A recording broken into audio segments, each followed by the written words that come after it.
Ceria Dara Sydney, NPM 227555087, kelas 3C, ingin menjelaskan tentang penyajian laporan keuangan. Penyajian laporan keuangan. Penyajian laporan keuangan yang diatur oleh PSAK 1 yaitu penyajian struktur dari posisi keuangan dan kinerja keuangan suatu entitas. Kinerja keuangan diwakili oleh laporan laba rugi dan penghasilan komprehensif lainnya, sementara posisi keuangan diwakili oleh laporan keuangan. Tujuan penyajian laporan keuangan yang pertama, untuk mengetahui informasi keuangan. Menyajikan informasi tentang kinerja keuangan perusahaan kepada para pemangku kepentingan seperti investor dan kreditor. Yang kedua, untuk pemantauan kerja. Memberi gambaran yang jelas tentang kinerja perusahaan selama periode tertentu, sehingga manajemen dapat melakukan pemantauan yang efektif. Yang ketiga, untuk pemenuhan peraturan. Memenuhi kebutuhan peraturan dan standar akuntansi yang berlaku untuk memastikan transparansi dan akurasi informasi keuangan perusahaan. Selanjutnya, ada laporan keuangan lengkap. Yang pertama ada laporan posisi keuangan, laporan laba rugi dan penghasilan komprehensif, laporan perubahan ekuitas, laporan arus kas PSAK 2, catatan atas laporan keuangan, informasi komparatif periode terkait sebelumnya, laporan keuangan pada awal periode terdekat sebelumnya, retroaktif kesalahan. Selanjutnya, karakteristik umum laporan keuangan. Penyajian secara wajar dan kepatuhan terhadap PSAK.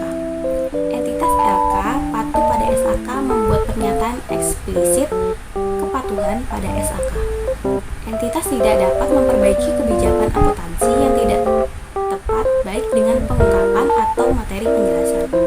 Dalam keadaan yang sangat jarang, ketika manajemen menyimpulkan bahwa kepatuhan terhadap SAK akan memberikan pemahaman yang salah, entitas memberikan pengungkapan.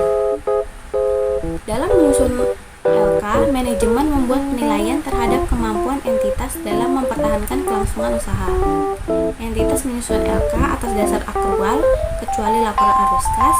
Entitas menyediakan secara terpisah setiap kelas pos serupa material dan menyajikan secara terpisah pos yang memiliki sifat tak serupa, kecuali laporan arus kas, saling hapus atau aset dan liabilitas, beban dan pendapatan tidak dilakukan kecuali diizinkan PSAK. Selanjutnya ada komponen laporan keuangan. Yang pertama ada neraca.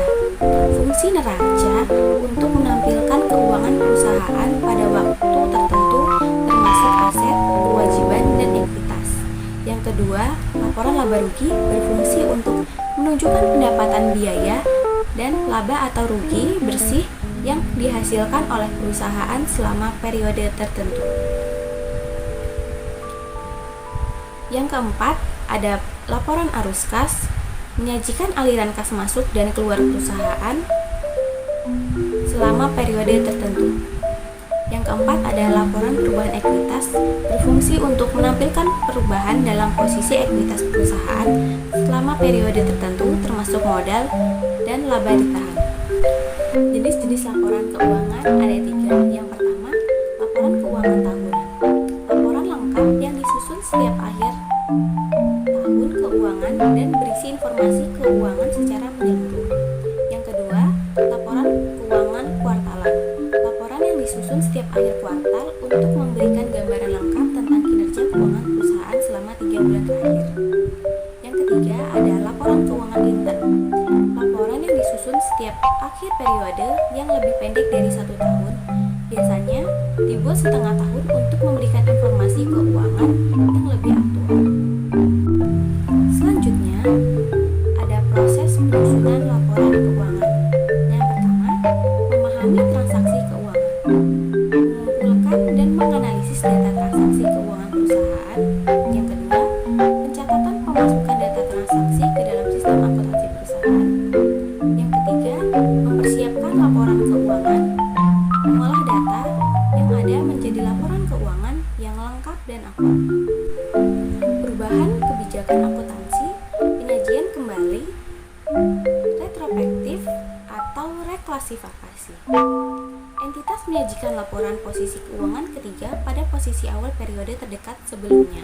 Sebagai tambahan, laporan keuangan komparatif minimum jika yang pertama, entitas menerapkan kebijakan akuntansi secara retrospektif, membuat penyajian kembali retrospektif atas pos-pos dalam laporan keuangan atau reklasifikasi pos-pos dalam laporan keuangan. Yang kedua, penerapan retrospektif, penyajian kembali retrospektif atau reklasifikasi memiliki dampak material atas informasi dalam laporan posisi keuangan pada awal periode sebelumnya. Entitas menyajikan tiga laporan posisi keuangan. Yang pertama, akhir periode berjalan. Yang kedua, akhir periode sebelumnya. Yang ketiga, awal periode. Jika entitas merubah penyajian atau pengklasifikasian entitas merupakan sifat, jumlah, dan alasan reklasifikasi. Selanjutnya ada timeline. Yang pertama ada aset, properti investasi, aset tak berwujud, aset keuangan, investasi, aset biologis PSAK 69, persediaan, hutang dagang dan hutang lain, kas dan setara kas, hutang dagang dan hutang lain, provisi, liabilitas, aset sesuai PSAK 40, aset dan liabilitas jangka pendek. Klasifikasi aset lancar jika yang pertama, mengharapkan akan merealisasikan aset atau bermaksud menjual atau menggunakannya dalam siklus operasi normal. Yang kedua, memiliki aset untuk tujuan diperdagangkan. Yang ketiga, mengharapkan akan merealisasikan aset dalam jangka waktu 12 bulan setelah pelaporan. Dan yang keempat, kas atau setara kas PSAK 2 kecuali aset tersebut penggunaannya untuk menyelesaikan liabilitas sekurang-kurangnya 12 bulan setelah periode pelaporan. Entitas pengklarifikasi aset yang tidak termasuk kategori tersebut sebagai aset tidak lancar. Klasifikasi liabilitas jangka pendek jika yang pertama, memperkirakan akan menyelesaikan liabilitas tersebut dalam siklus operasi normalnya. Yang kedua, memiliki liabilitas tersebut untuk tujuan diperdagangkan. Yang ketiga, liabilitas tersebut jatuh tempo untuk diselesaikan dalam jangka waktu 12 bulan setelah periode pelaporan, atau tidak memiliki hak tanpa syarat untuk menunda penyelesaian liabilitas selama